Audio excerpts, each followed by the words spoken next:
quien a nombre de la Secretaría de Cultura y el Instituto Nacional de Bellas Artes les da la más cordial bienvenida. Es muy importante esta presentación por muchos motivos.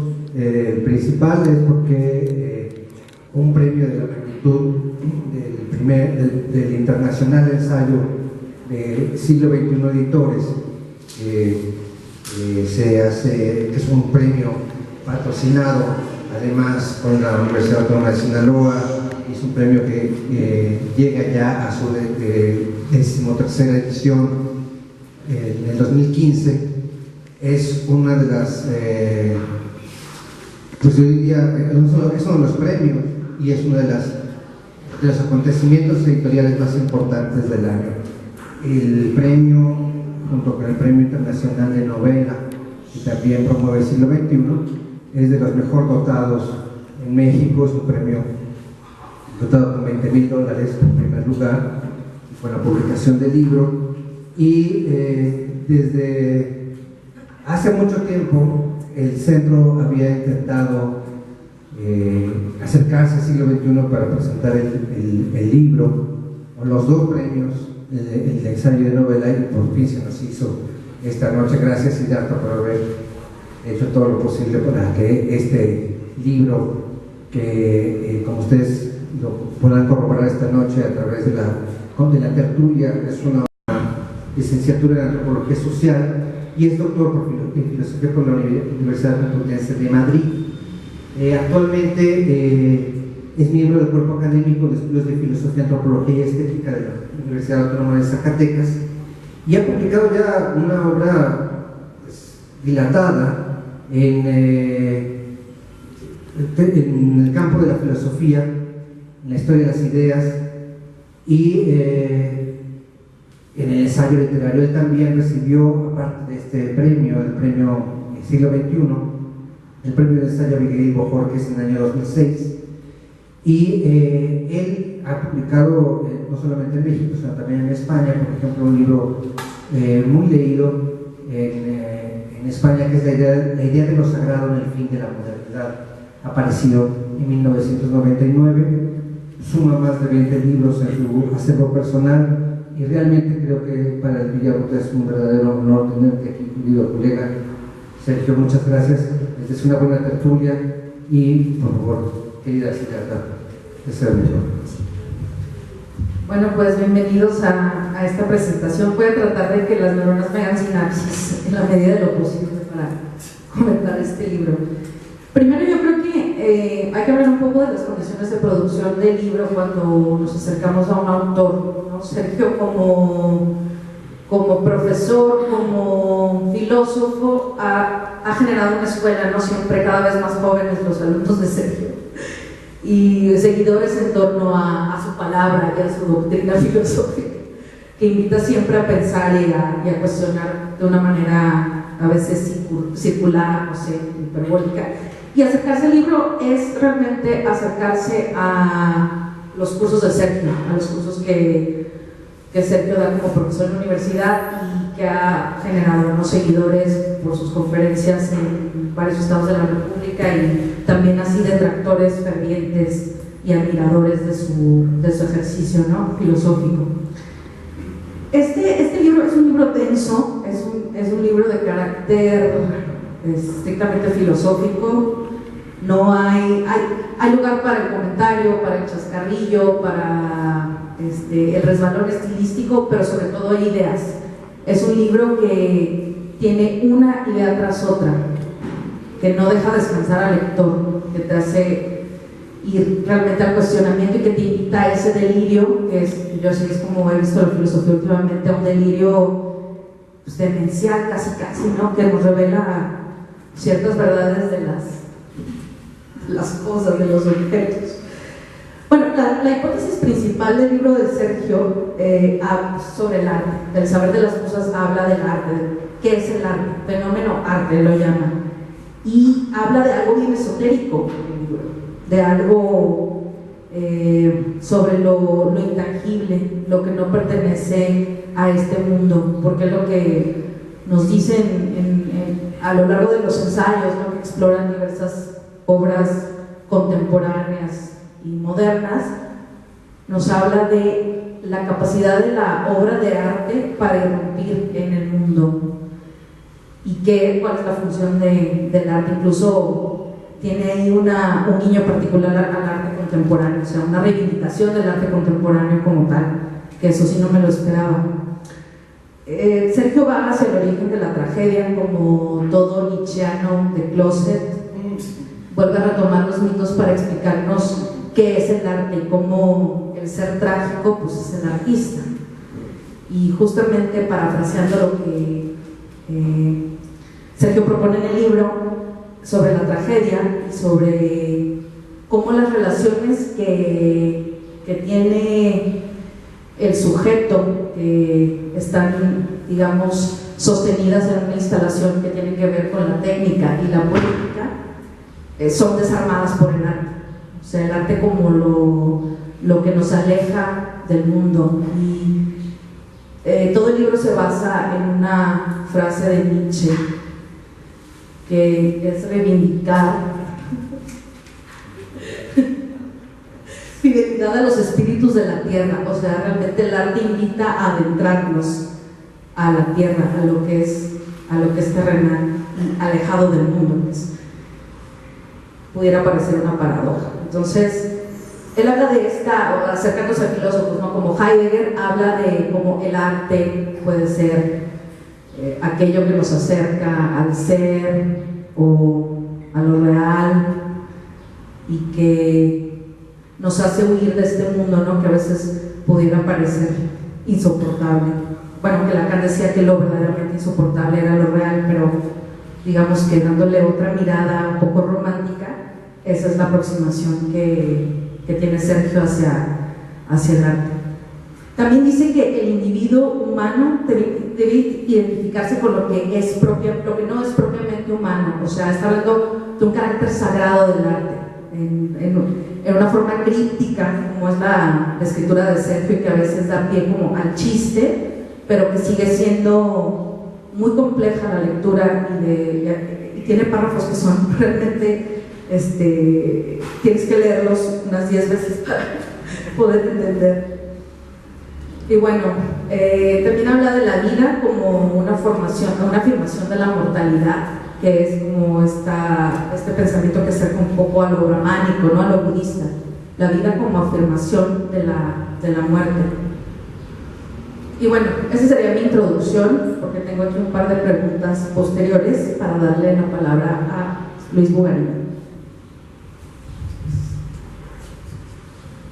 Muchas gracias por estar aquí acompañando a Sergio. Antes que nada, pues, a las autoridades de Lima, y pues claro, a Sergio, muchas felicidades. La verdad es que es un premio de gran calado, ¿no? Incluso si uno revisa, hay figuras como María Negroni y Liliana Weber entre los premiados.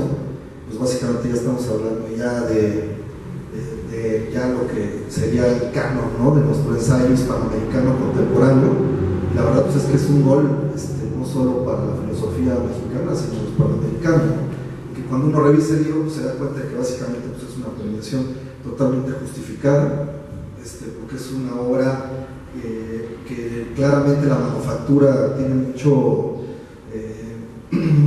de pasión, en el sentido de abordar el ensayo desde una tentativa personal, y mucho también de contención, lo que hace a la expresión de las ideas, ¿no? Claramente es muy perceptible esta doble vertiente en el trabajo de Sergio. Yo en este libro desconozco otros, pero aquí la verdad es que creo que sería una especie de suma estética, ¿no? Así lo quise leer.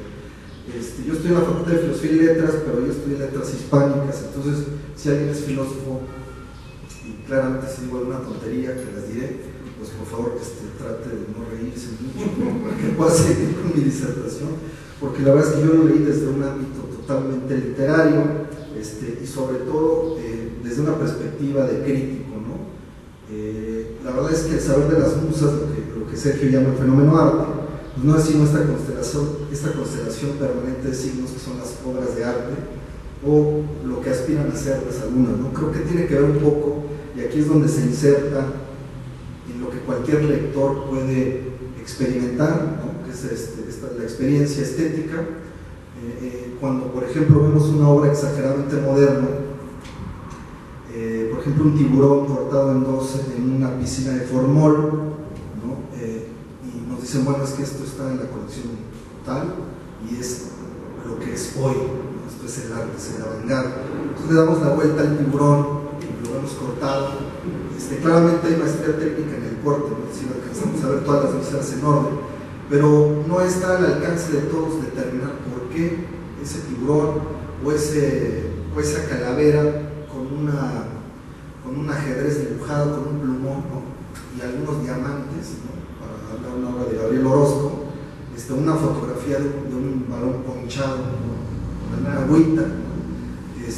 Y básicamente lo que ha sido el devenir del arte contemporáneo desde pues, lo que podríamos tal vez fechar con el Migitorio de Duchamp, con la Mona Lisa que tiene los bigotes, o con el desnudo bajando la escalera, ¿no? Que es esta obra como de aparente movimiento unidimensional que refunda desde el primer tercio del siglo XX la expresión gráfica, ¿no? Entonces, cuando uno lee todas las disertaciones de Sergio, dice, bueno, lo que hace Sergio en cada ensayo es una especie como de collar, ¿no? Que va secuenciado, en donde él va recogiendo lo que le llama la atención, por ejemplo, ya sea algunos comentarios de Benjamin, de Adorno, de Danton, lo estamos platicando ahorita, siempre con una mirada poética respecto de lo que es el arte, ¿no? Porque yo creo que todos eventualmente, vuelvo a lo que está comentando, tenemos esta idea de que a lo mejor alguien nos está tomando el pelo, ¿no? De que cuando, bueno, ya concebimos en que la Guernica, en que el periodo azul de Picasso tiene algo de artístico, porque bueno, ya aceptamos que el devenir de las artes señala que el purismo, que el creacionismo, que todas las tendencias canónicas que ahorita ya estamos hablando de hace un siglo, ¿no? Básicamente la Primera Guerra Mundial ya la pasamos, cuando salió el Armory Show en Nueva York, todo este tema de los nuevos lenguajes, pero ahorita ya estamos en otro nivel, ¿no? Yo no soy experto en artes gráficas, en artes visuales, pero sí he acudido a algunas presentaciones, por ejemplo, de poesía digital, de poesía lumínica, ¿no? del performance, que bueno, ya tenía muchos años en la mesa, y ya no es tanto el contenido del poema, ¿no? Ya por ejemplo ya no es que el soneto esté bien rimado, que las rimas asonantes no hayan sido utilizadas nunca por Quevedo, ¿no? Más de 3.000 versos, sino ya es que una lucecita y un láser ponga 3 palabras en un triangulito, y entonces eso es como lo de hoy, ¿no? Entonces, cuando yo leo el libro de Sergio, desde todas las perspectivas, digo, es que claro, por supuesto que necesitamos una explicación estética de lo que está pasando, desde aplicable a todo. Yo creo que aplica lo que dices ahí a la danza, a la literatura, a cualquier expresión, a la música claramente, ¿no? En Adorno es muy claro, ¿no? Que él tenía la música tonal, toda esta, la dodecafónica, ¿no? De toda esta forma de experimentar con la materia prima, en donde ya no es lograr un contenido revelador, ¿no? Porque ya creo que ahorita incluso el tema de la novedad ahorita está muy en boga, ¿no? Todo el tema del plagio, ¿no? Que si es válido, que si no es válido, que si a nadie le preocupa entonces no es inmoral, ¿no? Entonces hay muchos brazos, muchas deltas, en donde recuerdo una frase de Adorno, y si la digo mal, por favor no me digas, pero recoge Sergio que dice que el arte es meter el desorden en el orden del mundo, ¿no? Y claramente cuando yo leo esto de Adorno digo, bueno, es que por supuesto, ¿no? Esto es algo que yo creo en lo más hondo de mí, en el sentido de la teoría malarmeliana, ¿no? De que el arte que se hace para vender no sirve, y de que creamos esa lesión en el espíritu cuando emprendemos algo que no tiene utilidad, que no sirve, que esencialmente se rehúsa a entrar en el mundo mecanizado del mercado, ¿no? Es decir, o sea, un soneto de Góngora, una coplilla satírica, básicamente no existe como engranaje en la economía de mercado, ¿no? Es algo que tal vez se puede empaquetar en un libro, en una antología, y entonces hacer un producto, pero las palabras, las sílabas ordenadas, ¿no? Que ahorita ya perdieron su dueño, no es por el tema de que se los atribuimos a los autores, pero básicamente ya no están aquí para cobrar algún alguna remuneración por haber ordenado ese pequeño cosmos que funciona después de tantos siglos. Entonces, pero digo, esta es una de las tantas teorías respecto al arte, ¿no? Hay otra que señala sobre su función de crítica social, ¿no? Sobre todo entrado el siglo XX, donde el arte soviético, ¿no? Todo lo que no se hace para la revolución, pues básicamente es un derroche de energía, ¿no? Con todo lo que esto conlleva, el realismo soviético. Y básicamente en este libro de Sergio, por eso me parece tan importante desde el punto de vista estético, porque al menos a mí se me hace replantearme, decir, a ver, ¿hacia dónde vamos? ¿No? ¿Qué es lo que estamos viendo? ¿No? Los museos, ¿qué es lo que nos están poniendo? Este juego de lucecitas y hay poetas que le ponen música a sus poemas, ¿no? Y le ponen así como una música del cosmos, ¿no? Sí, te entras a una experiencia relajadora, y dices, y con unas estrellitas, ¿no? Entonces su voz así como que entra de una tercera dimensión y tiene un eco, entonces ok, está padre, ¿no? Pero esta es la experiencia estética, esta es la nueva poesía, y me refiero a poesía.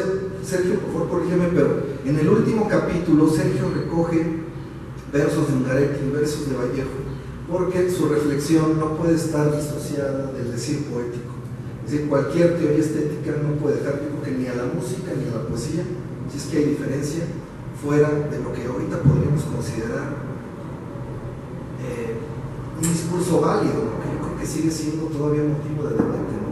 Por ejemplo, el retrato que hace Francis Bacon, el Papa Pío X, no recuerdo, donde está escurrido de la cara y unas líneas entran, ¿no? Así como a difuminar toda la imagen.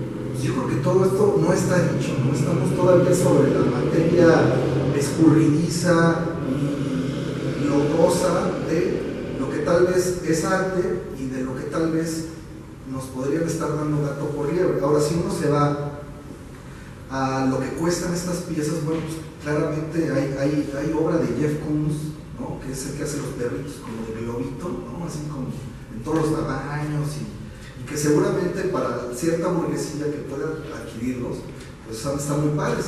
O Takashi Murakami, ¿no? Que saca modelos del manga y hace así como cosas padrísimas, lo que tal vez en su momento fue Warhol y fue Lichtenstein, ¿no? Con este nuevo modo de reproducción infinitesimal, ¿no? De las caras de Mao, de las caras que fue un escándalo en su momento, ¿no? Pero bueno, la verdad es que yo no escribí el libro, parece que sí, porque sí me apasionó mucho.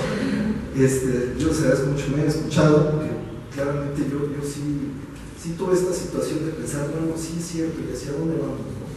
Y parte de muchas respuestas no hay una sola, creo haber entendido, pero yo creo que Sergio nos puede explicar mejor cuál fue el espíritu que animó estas disertaciones sobre teoría estética contemporánea y sobre todo, pues, qué felicidad que lo tenemos aquí. Muchas gracias, Sergio.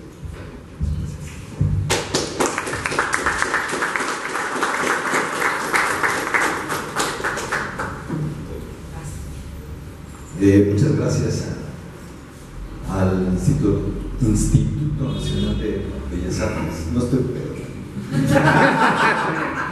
Son los medios.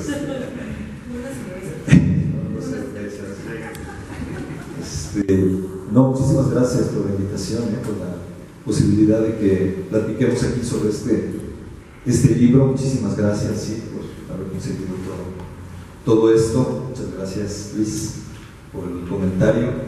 Gracias porque están ustedes aquí. Bueno, Hesíodo en la Teogonía habla de las musas y dice una cosa curiosísima. Dice, le están hablando, ¿no?, las musas al poeta, a Hesíodo, y le dicen: nosotras decimos la verdad, pero también podemos decir infinidad de mentiras con forma de verdad. Y también le dicen: podemos decir las cosas más alegres, más hermosas y las más terribles. Este carácter ambiguo, ambivalente de lo que dicen, lo que ejercen las musas en los seres humanos, es como uno de los ejes sobre los que va desarrollándose el texto. O sea, es este carácter extraño, es como la presencia de algo desconocido que puede ser prodigioso prodigioso, puede ser una maravilla celestial, y puede ser también algo siniestro. Y puede ser, ahorita me estaba acordando de nuestro amigo, nuestro querido amigo Jonathan Molinet, que su mujer estuvo a punto de abandonarlo porque ponía a altas horas de la noche música de Luigi Nono, que era una cosa así.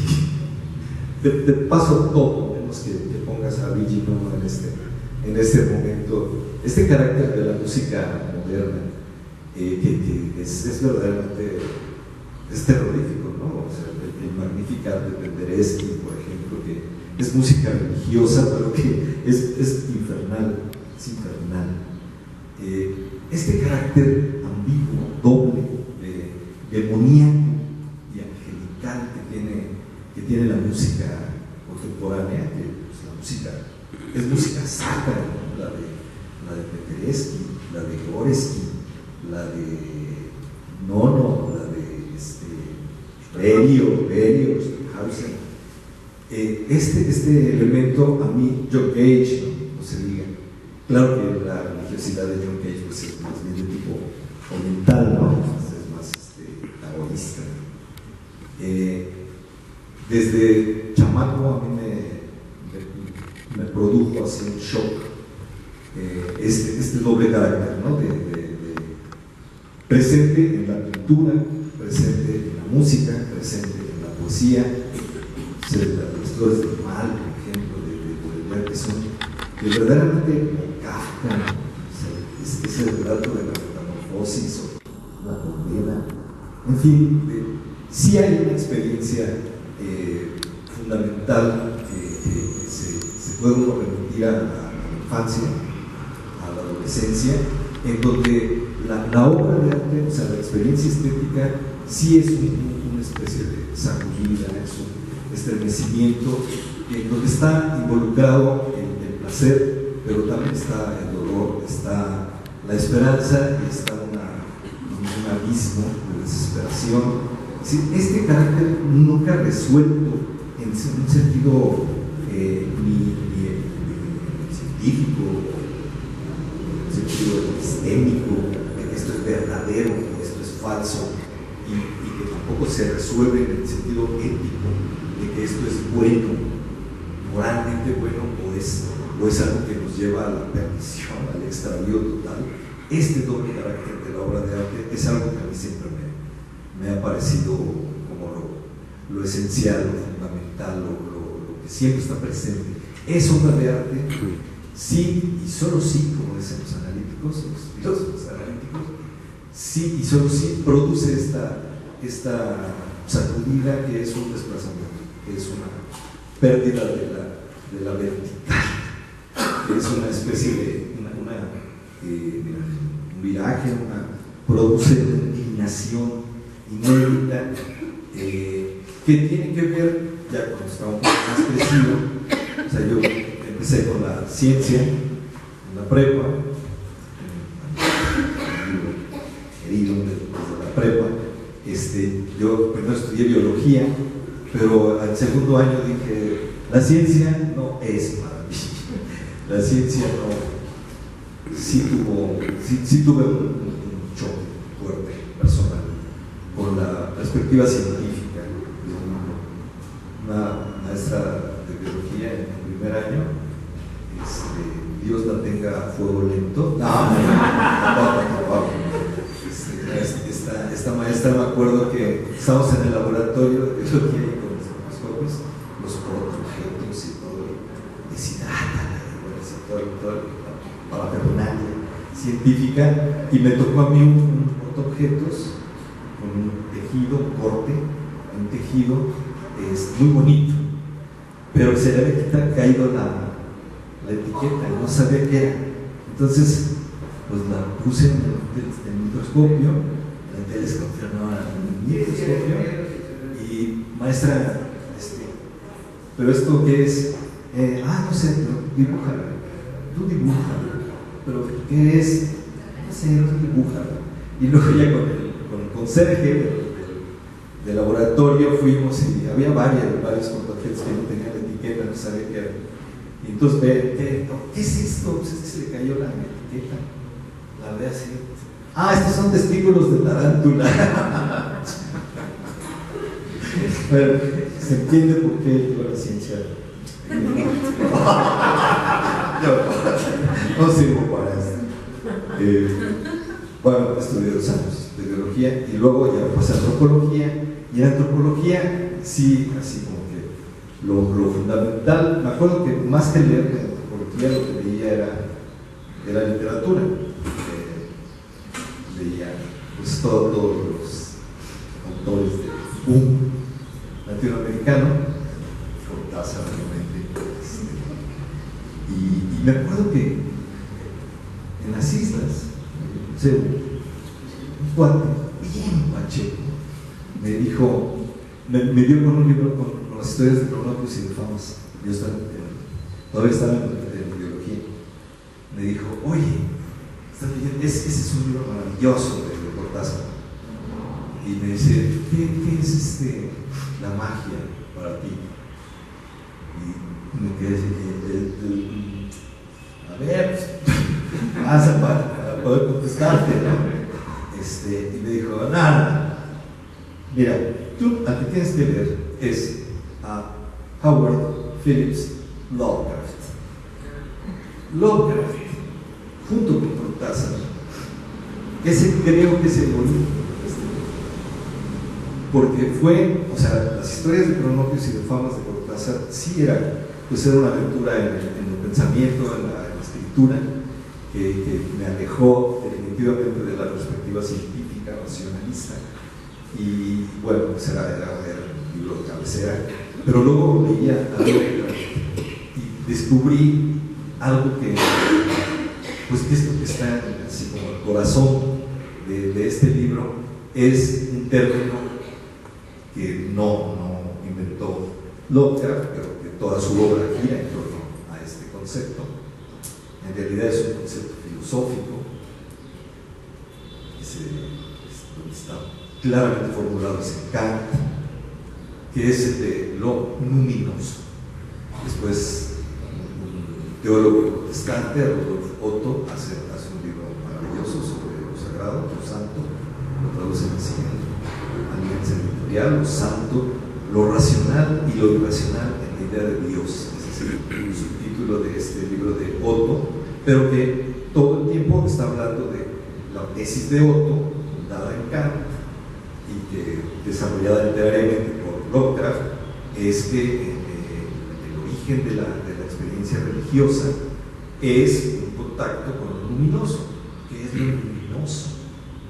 No lo luminoso, lo luminoso. Y bueno, la tesis de este teólogo es que el cristianismo, por ejemplo, es un teólogo protestante, el cristianismo es religión, no es ética, es religión porque tiene una experiencia directa, elaborada mucho, poco, por diferentes escritores, San Pablo, San Agustín, los místicos medievales, etc. Se desarrolla o se impugna un poco esto, pero no se puede negar que lo que hace que exista algo así como una experiencia religiosa es el contacto o la manifestación de lo luminoso. Eso hace que el cristianismo sea una religión y no una ética, porque a partir de Kant es el que dice, bueno, del cristianismo ya estuvo bien de Feliz Navidad y de los Santos Reyes, lo que importa de esta religión es su contenido ético.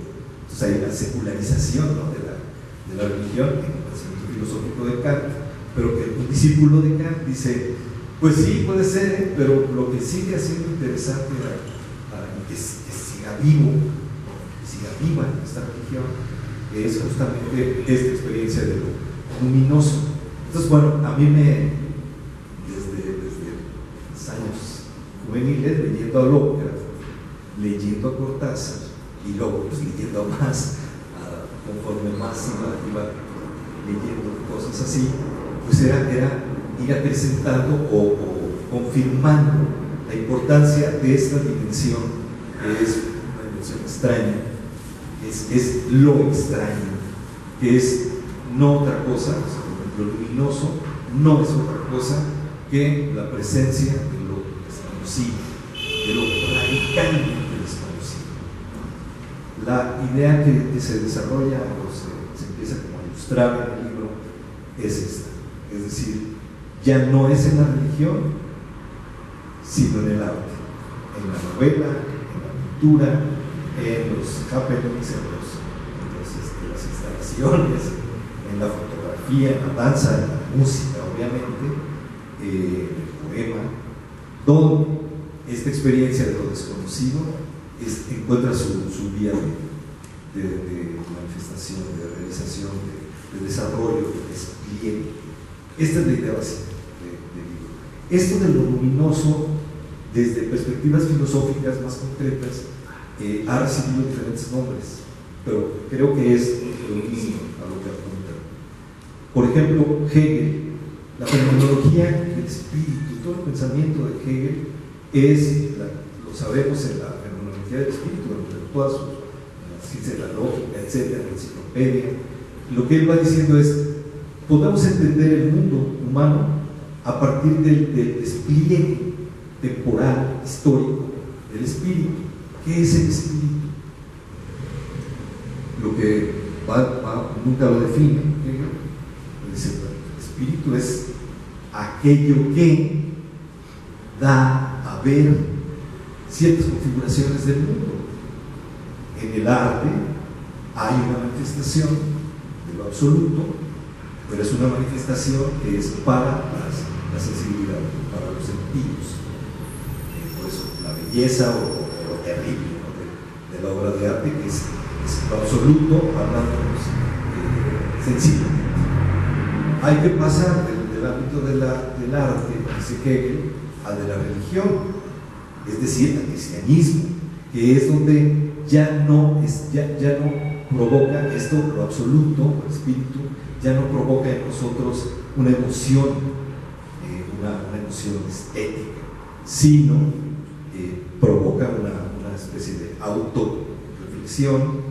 O sea, hay que olvidar que Hegel también es luterano, es protestante, y él está diciendo las manifestaciones, o sea, si en algo el cristianismo ha fracasado, es en su manifestación eclesiástica, o sea, en su conversión en Estado.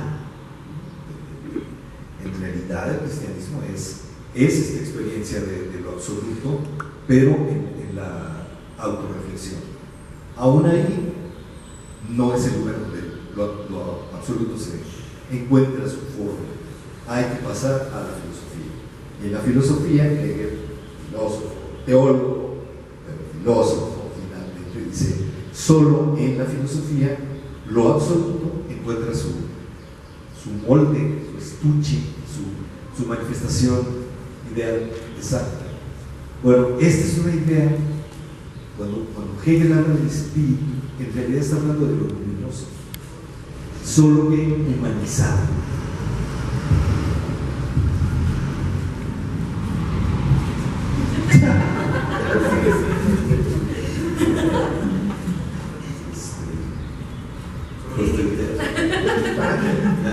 No se espanta.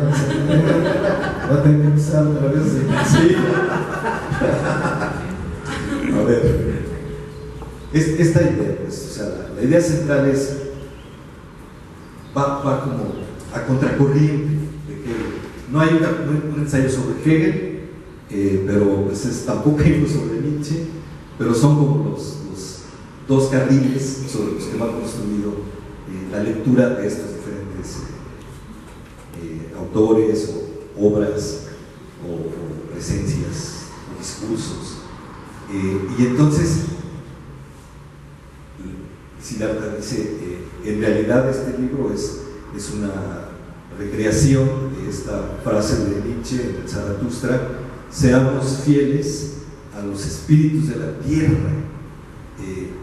Sería un grito de batalla totalmente trágico y poético, estético, frente a la elaboración ético-racional que está presente en la idea de espíritu que hay en Hegel. Entonces sería, o sea, cuáles son las dos posibilidades que tenemos para entender el mundo moderno y para incluso entender el mundo antiguo y el contemporáneo, pues una referencia al choque, al enfrentamiento entre esa obra prodigiosa de Hegel, que es la espiritualización de este impulso irracional de lo desconocido, o sea, de la presencia de lo desconocido que siempre inquieta e incomoda. Cuando Nietzsche dice el nihilismo es el huésped más inquietante que hay en nuestra civilización, está hablando de lo mismo. Está hablando de lo mismo, pero desde dos perspectivas opuestas. Una que sería la perspectiva de la Tierra en un sentido radical, ¿no? La Tierra como planeta, la Tierra como ese astro que está dando vueltas en torno a su Sol, y que el planeta azul, y es esa recepción New Age, ¿no? que tenemos ahora, sino la Tierra tal como lo han pensado los poetas y tal como lo han pensado los filósofos trágicos, Hölderlin, por supuesto, aunque Hölderlin es la bisagra porque él pues, de parte es hegeliano, Hölderlin. Entonces, pero si sería eso, filósofos trágicos como Nietzsche, que sería la Tierra como aquello que no va a ser jamás atrapado por la luz de la razón, por aquello que se retrae. La Tierra es oscura, la Tierra es a donde los cuerpos espirituales de los seres humanos se tornan, o sea, la Tierra como el lugar o la metáfora, el símbolo de la mortalidad, de la muerte, como parte de la existencia, mientras que la concepción racionalista, espiritualista de este principio fundamental, pues sería el mundo en un sentido así como ¿qué es el mundo? El mundo es aquello que hace sentido para un ser humano. El mundo es el mundo del lenguaje, el mundo de los objetos, el mundo de las herramientas, el mundo de las señales, de los signos que hacen sentido. Entonces, en este choque entre tierra y mundo, que sería, en términos de realidad, fuerza frente a significación, ese choque es lo que podemos ir encontrando en diferentes pensadores, en diferentes artistas, y es lo que he tratado de mostrar en este libro, ¿no? O sea, va, no sigue un orden cronológico, porque lo de Sócrates y Platón está en medio. Comenzamos por el final prácticamente, que es la obra de Jean Baudrillard, como aquel que dice, bueno, el mundo es objetivo, el mundo, pero no solo el mundo, hay tierra, y la tierra es aquello que no acaba de ser mundo, que es la obra de arte, la erupción de la tierra en el mundo, dentro de los espíritus de la tierra. O sea, Nietzsche se fue la chingada. Entonces, cuando decía esto era, o sea, yo no soy un materialista vulgar, o sea, no, o sea, es la espiritualidad de la materia. Es a eso a lo que hay que rendir cierta fidelidad, ¿no? A nuestra mortalidad. Si ¿tienes un par de preguntas? Sí. Por favor.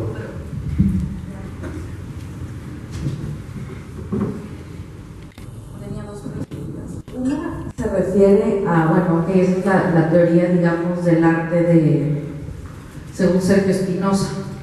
Pero yo te preguntaría, ¿qué obra de arte, Sergio, consideras, bueno, refiriéndome a una obra de arte contemporáneo, consideras que ha logrado ese irrumpir de eso que no es mundo en el mundo?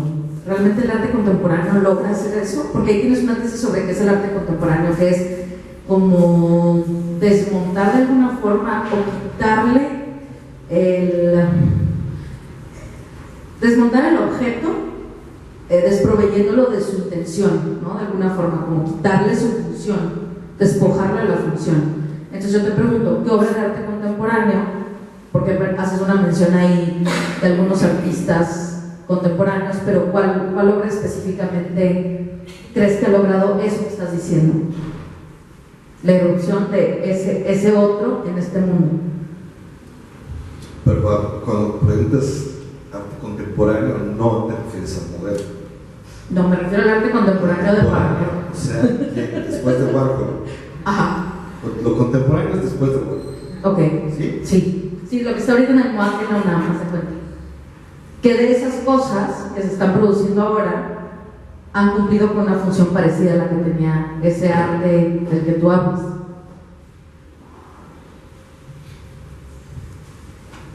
Es difícil esa pregunta.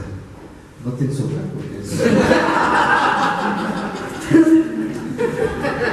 Esa no. Esa no la estudié. Perdón, esa no te la dije. Esa no la ensayamos. No te la has dicho. No, No. otra está igual así. Sí, uy. A ver, puedo escoger. Las dos. Bueno, la otra es cómo sería un arte post-contemporáneo. Porque Con la primera. Sí, la primera no está. La primera está más fácil. muertos los espíritus que nos... A ver, sí, es que. A ver. No, es que sí me. Vamos a ser aprietos, porque. O sea, de la cosa que se plantea aquí en el libro, uno podría decir, ah, esto sí es. Esto. Pero. Pues es que lo que no quiero es, como decir, mira, por ejemplo, Gabriel Oroz. Exacto, allá vamos. Ahí es donde sí en un aprieto, porque A ver, yo te la pongo más fácil, aterrizando. Hay una parte de la obra de Gabriel Oroz, vamos a quedarnos con Gabriel, que es en este momento, digamos, el epítome de lo que es el arte contemporáneo desde el mercado nacional hacia el exterior, es decir, cuando se pronuncia su nombre, cuando circula su obra, cuando se teoriza acerca de toda su trayectoria, él está bajo los reflectores de todos los críticos, de todos los ensayistas, de toda la gente que se dedica también a la venta, al mercado del arte contemporáneo. Y hay una parte de la obra de Gabriel, digamos, lo que fue su pintura de niño, de joven, que es incluso, hay cosas que son figurativas, ¿no? Lo que él pintó a los 14 años, cuando él era ayudante de su padre, Mario Orozco Rivera, y trabajaban aquí en Poliforum, ¿no? Y que luego tornó a hacer la abstracción. Esa es una parte importante de su obra. Y luego otro lo que mencionaba Luis, ¿no? ¿Qué de esas dos etapas de su trayectoria son para ti una experiencia estética a la que le podemos dar la categoría de arte?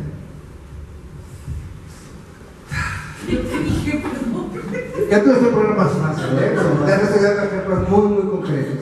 Una etapa figurativa abstracta, que coincide incluso en valores, en formas, en prácticas de la escuela, de la ruptura, ¿no? Es decir, de la escuela de donde viene su papá. Y otra es, digamos, la que él se inventa, el artista que no tiene taller, el artista que tiene un taller itinerante por todo el mundo, el taller son sus cuadros de apuntes, y que va más allá del arte conceptual, ¿no?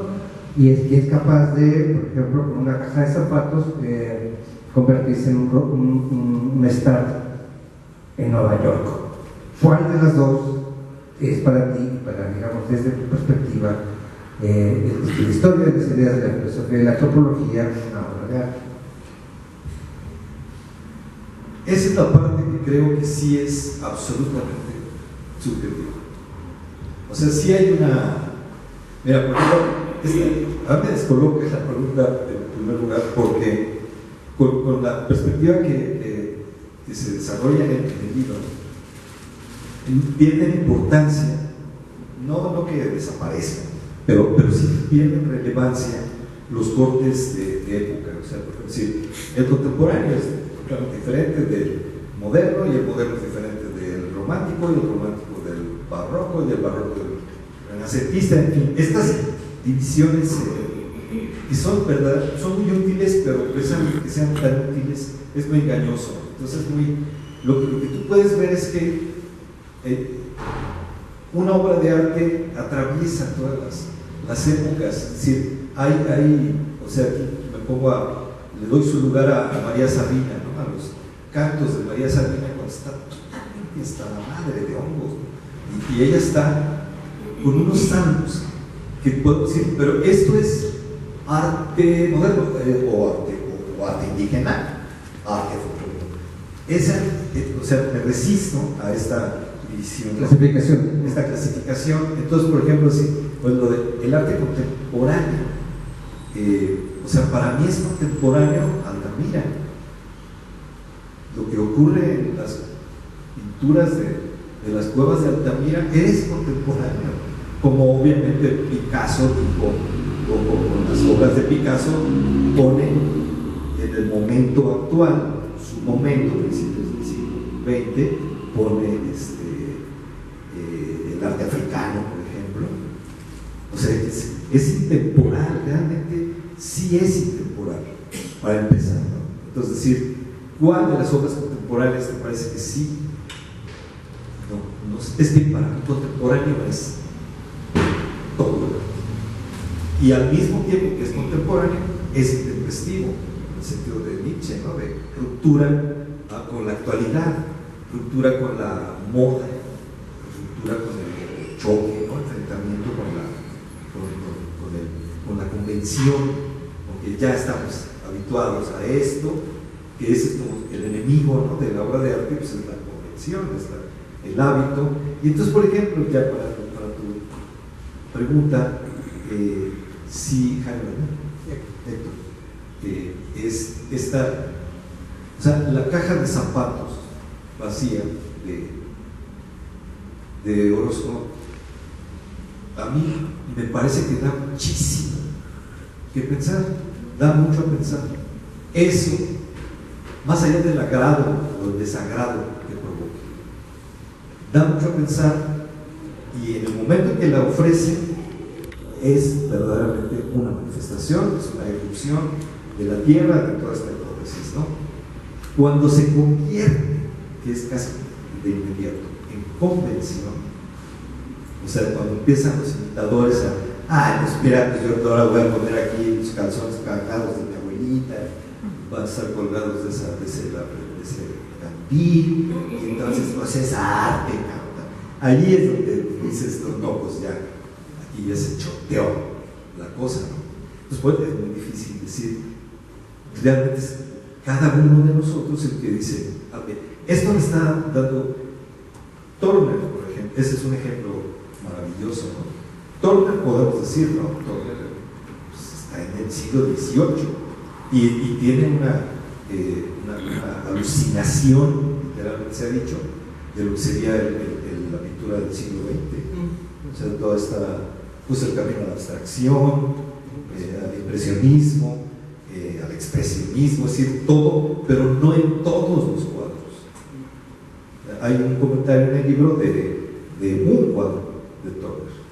Entonces es un poco así la dinámica del libro, es no voy a decir que todo Turner es manifestación de esta cosa, este cuadro, igual a ustedes que son especialistas en Turner, dicen no, o sea, a mí me dice mucho más este otro cuadro.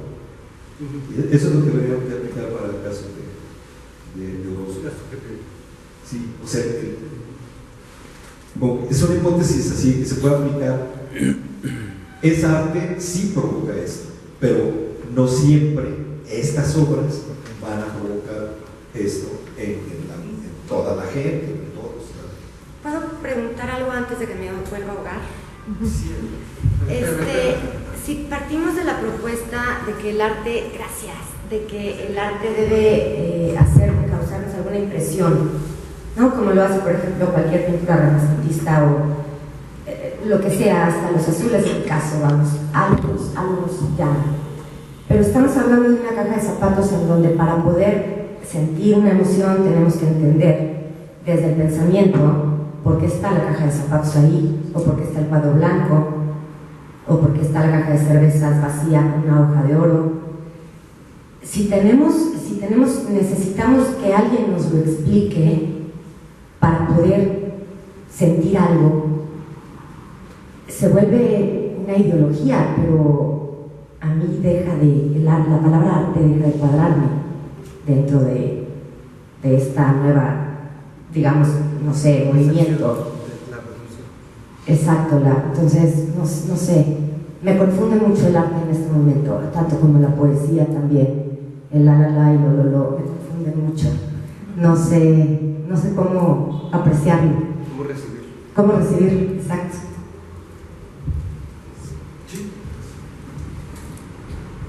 Así es, la verdad es que era parte un poco de lo que yo comentaba, pero a veces también cuando ya entras en el sistema de explicativo ya se vuelve bastante disfrutable. Yo recuerdo, por ejemplo, un golpe dado por un caballero al azar de Mallarmé, que básicamente lo que hace pues, es destruir casi toda la idea del arte anterior a él respecto a la literatura y la poesía, ¿no?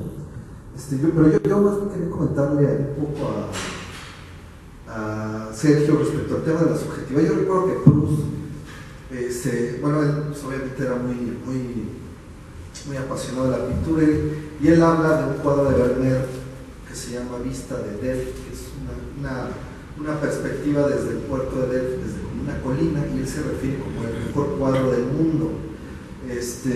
Yo tal vez creí entender a partir del libro que sí era posible determinar en qué momento la experiencia estética se vuelve un corte de luz, un golpe de luz que aspire justo al consenso general, bueno, en el sentido de decir, ok, digo, por ejemplo, pienso en la Mona Lisa, digo, no todos creemos que es una obra excepcional, pero si entras a la explicación de toda la pintura del Renacimiento, con el esfumato, la perspectiva, el tema de la sonrisa, quién era ella, parece que hay más elementos que explican la historia del arte que solo el gusto anudado, ¿no? Exactamente, ¿no?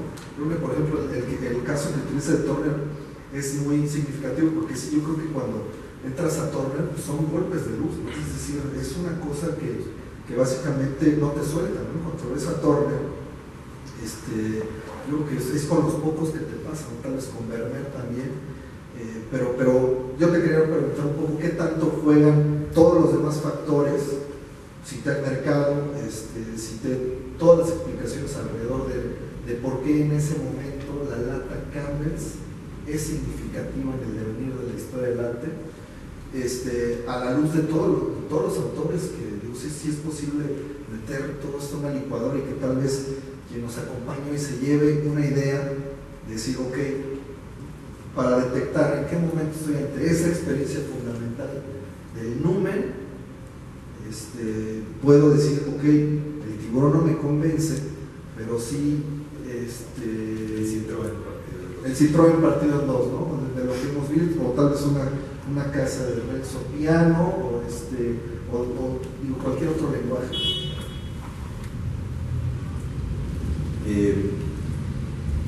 ¿Podrías repetirme la pregunta? A ver,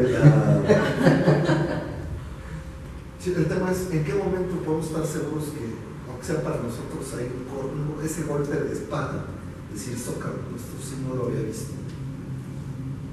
Pues es que ahí sí es donde cada quien, o sea, a mí, donde me rompió la madre el mundo, yo venía regresando con mi padre, mi madre, mis hermanos de la Marquesa, y estábamos oyendo la universidad, y apareció de la nada la suite para piano de Juliette de John Cage. Realmente pues, fue una iluminación profana, como dice Benjamin. Pero bueno, tu pregunta va mucho más allá. O sea, el problema es, bueno, sí, cada quien es, a usted no le puede gustar Orozco, pero le gusta Penderecki, que es un músico también así, todo delirante, pero ¿cómo se abre paso esta experiencia de lo luminoso, que podemos llamar así, o si estamos llamando aquí, por lo pronto, porque en el libro no se dice nunca, o sea, la idea es esta, el golpe de las musas te quiere. Arthur Danto, que es el crítico o filósofo del arte, el último que se convoca en el libro, él dice, el arte está muerto porque ya todo depende, y es un poco lo que dice Avelina Lesper, que ya todo depende de las de las relaciones públicas, de las mafias, de los que tienen galerías, de lobby, exacto. Es una perspectiva sociológica que tiene razón, pero frente a ello, frente a esta concepción sociológica, ambientalista, podría decirse, está la posición de Teodor Adorno, que dice, es obra de arte si refulge un carácter enigmático, si no hay enigma, no un acertijo, no una adivinanza, no un enigma, o sea, lo que permite que uno reconozca que hay arte o hay otra cosa, es la presencia de un enigma. No está negando la importancia del mercado, la importancia de infinidad de elementos potentes que están presentes jugando en el reconocimiento de la obra de arte, pero está poniéndole acento a algo tan importante y que además no es subjetivo nada más. Eso es lo interesante, ¿no? Porque mira, en gusto se rompen madres, se rompen géneros, se rompen madres. O sea, a mí no me gusta eso. Y con 400 tratados de estética que te avientas aquí, no me vas a hacer que a mí me guste Maná. No, ¿verdad? No, ya sé que a ti te gusta, así te encanta. Ahí sí, o sea, sí hay como los filósofos dan mucho para no, es subjetivo y no nada más, es más, es subjetivo, pero que el sujeto es el que está actuando. Yo, mi información, mis gustos personales, o es otra cosa. Prejuicios, una serie de valores. Prejuicios, exacto, cosas heredadas, o lo que decide es otra cosa. Y ahí pues es donde aparece muchas veces en la hipótesis fundamental la presencia del ello. O sea, el ello es el que decide. Esto sí, esto no. Y es subjetivo, el ello es subjetivo. No, el ello está entre nosotros y no es un nosotros, está debajo, arriba, quién sabe qué lugar, no tiene lugar el ello. Y ese es el que decide, y ese es el que te puede, el ello es el que te está confundiendo, y el ello es el que te va a sacar de la confusión. No yo en mis lecturas, y ahora sí ya le entendí, porque leí el libro de Deleuze sobre Bacon, entonces ahora sí ya lo puedo disfrutar. No es eso, te puedo ayudar, pero sigue uno pensando, soy yo el que va a decidir si es una obra o no es una obra, si es una maravilla o es una porquería. No es el yo y tampoco el nosotros, el super yo, ¿no?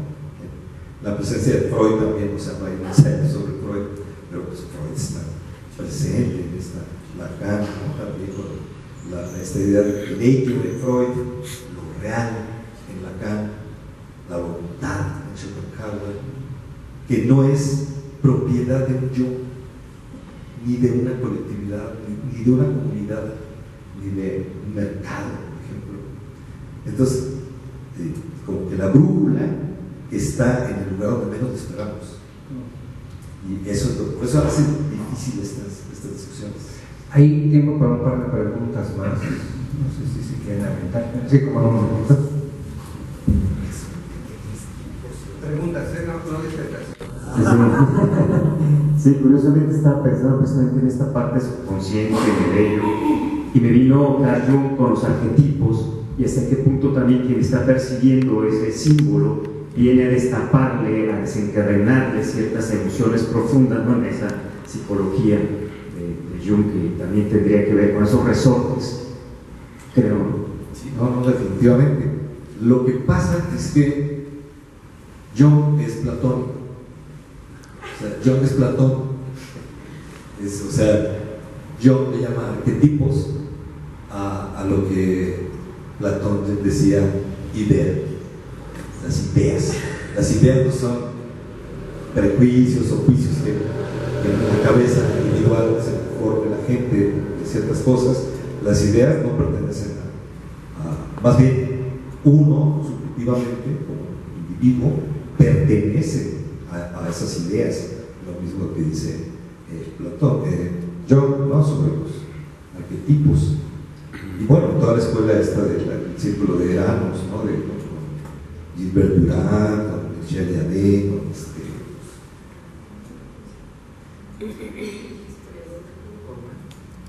Henry Corbin es otro, Dumézil, de la historia de las religiones, en fin, es toda una escuela, ¿no? Que es bien interesante, es más rica que Freud, la escuela sí, ortodoxa freudiana, pero pues tiene ese problema.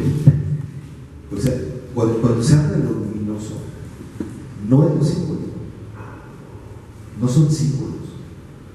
O sea, lo luminoso es también a veces como perros, así, ¿no? Es cuando un perro escucha una alta frecuencia que dobla la frecuencia. Eso nos pasa a nosotros con la irrupción de lo desconocido. Entonces, sí, todos ellos tienen toda una elaboración bien interesante, pero están en el nivel de qué es lo que nos provoca esto. Pues un símbolo, un arquetipo, una idea, algo que traemos ya, que viene de las generaciones, que incluso viene del cuerpo. Pero esta idea de lo luminoso va un poco más allá, o sea, es más abismal, porque no son símbolos. O sea, esa fuerza de lo desconocido puede cristalizar en algunos símbolos, pero no se acota en ellos. Y pues la idea, la que más se aproxima a esta idea no de símbolos, sino de producción y destrucción de símbolos, es la idea de voluntad de poder en Nietzsche. O sea, esa es mucho más profundo. Porque la voluntad de poder se da órdenes, se da, así como el cuerpo se da un yo, también se lo quita. O sea, en el nacimiento de la tragedia es donde dice, ¿no? O sea, ¿quieren seguir hablando de Dios? Vamos a seguir hablando de Dios, pero vamos pensando en un Dios que se complace en la creación y en la destrucción de órdenes. Entonces, ahí es donde dice Platón se queda, o sea, ve el abismo y dice, pero nos quedamos con las ideas, ¿no? Porque está medio cabrón. No vayamos a acabar como Nietzsche. Bueno, muchísimas gracias. Un fuerte aplauso, por favor.